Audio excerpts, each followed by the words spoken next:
Hi, it's Steve. Today we'd like to show you how to change the regulating thermostat on your dryer. It's a really easy repair. Let me show you how we do it. Now to do this repair, we will need to pull the dryer far enough that we can disassemble it, and we will be working near some electrical circuits, so the first thing we need to do is to disconnect the power. So either pull it out and unplug it, or locate the electrical panel, turn off the appropriate breaker, or remove the appropriate fuses, and then we can start the repair. Now to access this part, we will need to remove the main top on this dryer, as well as the front panel. So to remove the main top, we need to open the door up and locate two screws that go up through the front panel and secure the main top. They're a number 2 Phillips screw.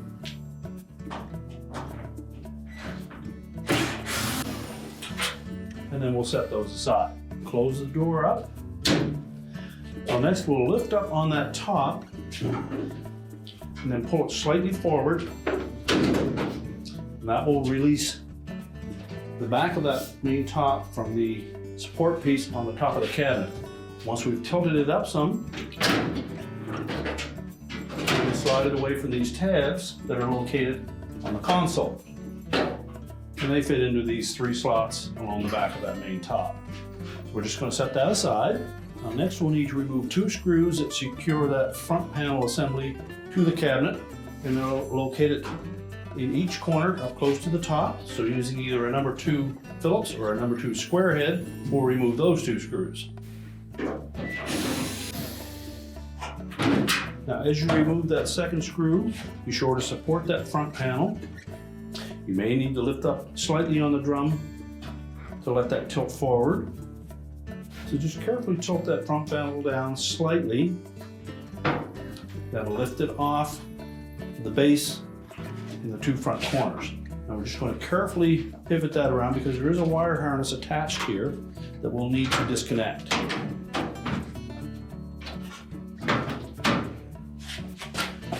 There's a harness that comes out through this opening and attaches to the door switch. So we'll need to disconnect that. So next we're going to just move the shield away from that switch, and that will expose the wire terminals that we need to disconnect. Just take note of the location of those wires on that switch.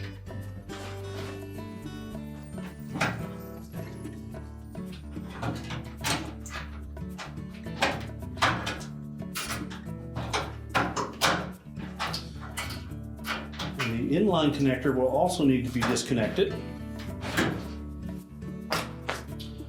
So using a small flat blade screwdriver, we'll note that there are 2 little rectangular openings on that connector. And if we depress the tab inside, we'll be able to separate the 2 halves of that harness. Now with that harness completely disconnected, we'll take that front panel assembly and just set that aside. Now our next step will be to remove the drum from the cabinet in the dryer, and to do so we need to remove the belt from both the idler and motor pulleys. So the motor's on the left hand side here, so if we reach into this gap, we'll be able to feel the belt, and the idler pulley will also need to come through from the right side so that we can pull that idler assembly towards the center of the drum to release tension on the belt. We can slide it off the motor pulley and then off of the idler pulley as well.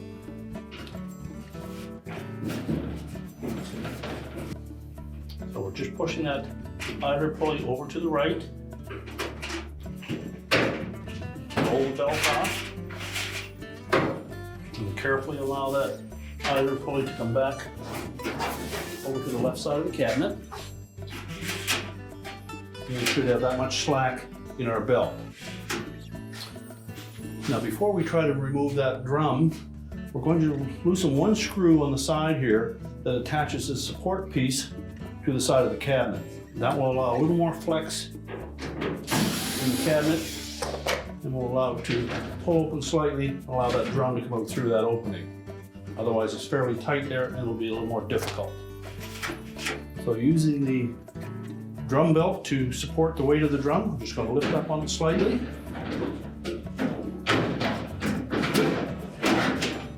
Pull it out through that opening.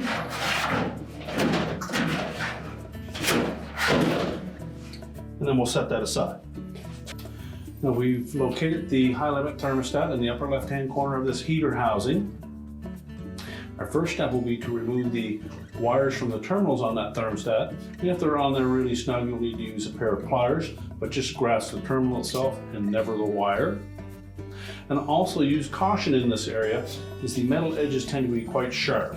So you may wish to put on a pair of protective gloves.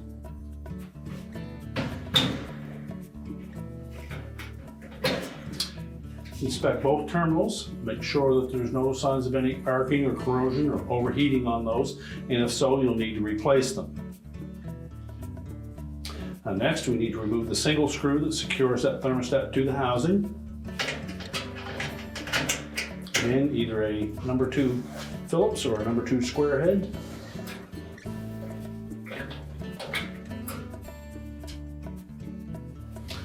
And just lift the thermostat away from the housing and discard it. We'll then position the mounting of the new thermostat into that slotted opening.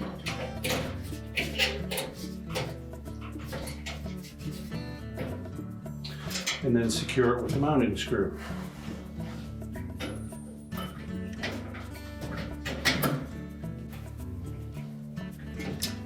Tighten that securely. Reconnect the wires. And make sure those terminals fit on nice and tight. If they appear loose at all, we'll take our needle nose pliers and just crimp them slightly.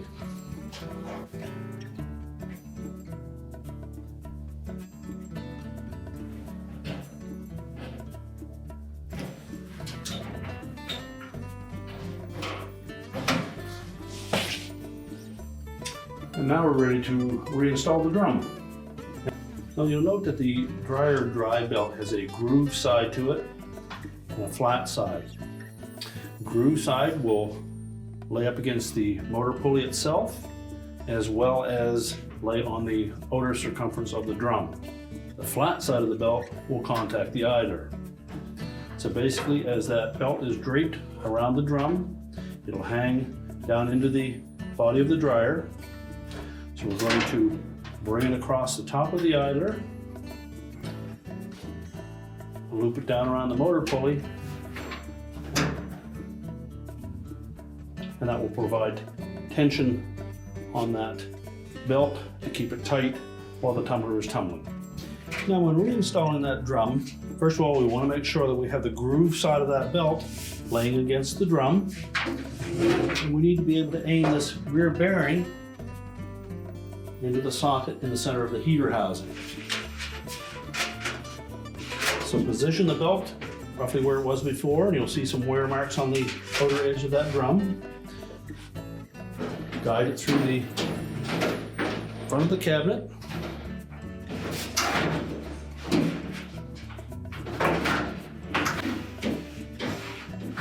Make sure we fitted that carefully into the bearing at the back.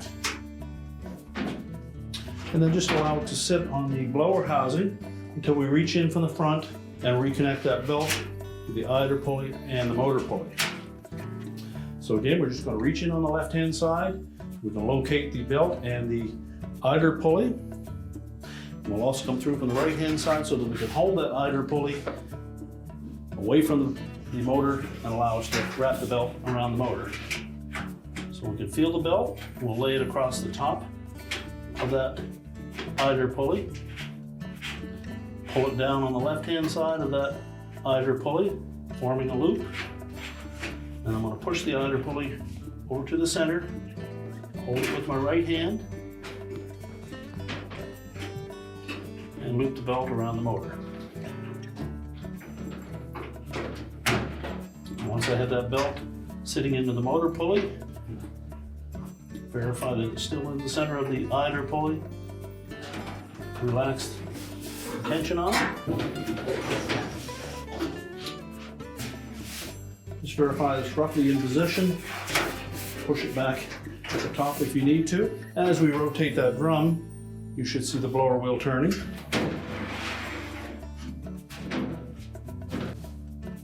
Now our next step will be to reinstall the single screw on the right hand side here that we removed from that support bracket, and then we can attach the front panel.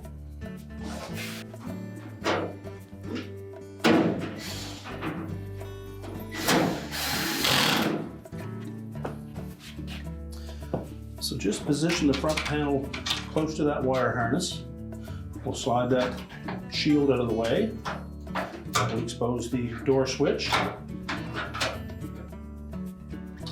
And we'll reattach the wires to the original location.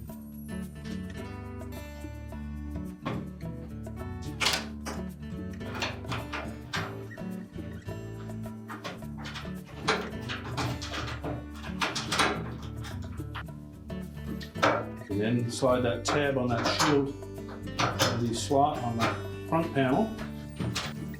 Insert the other half of that wire harness connector.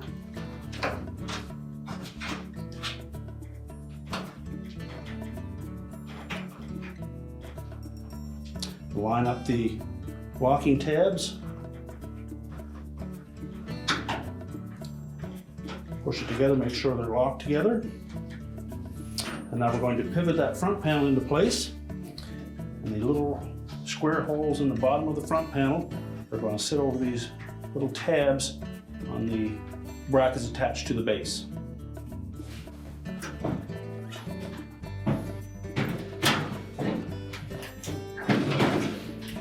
Line up both sides.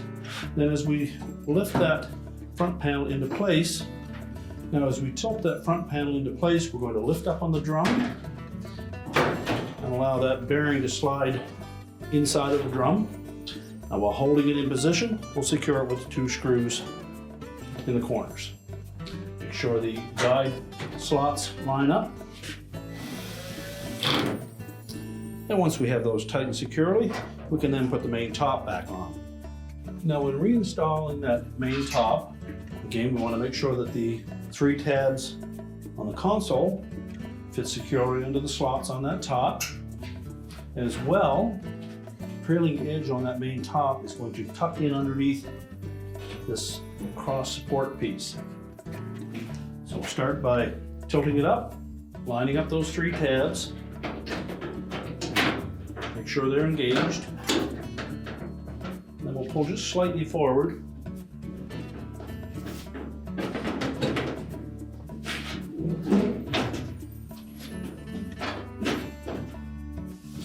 Make sure they sit down in underneath that support piece, but remain connected to the console.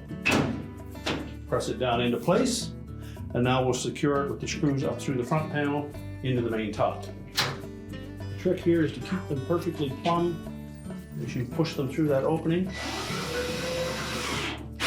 You should see it pull that main top down.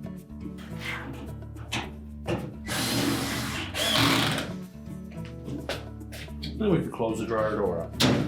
We're now ready to push the dryer back into place, reconnect the power, and your repair is complete.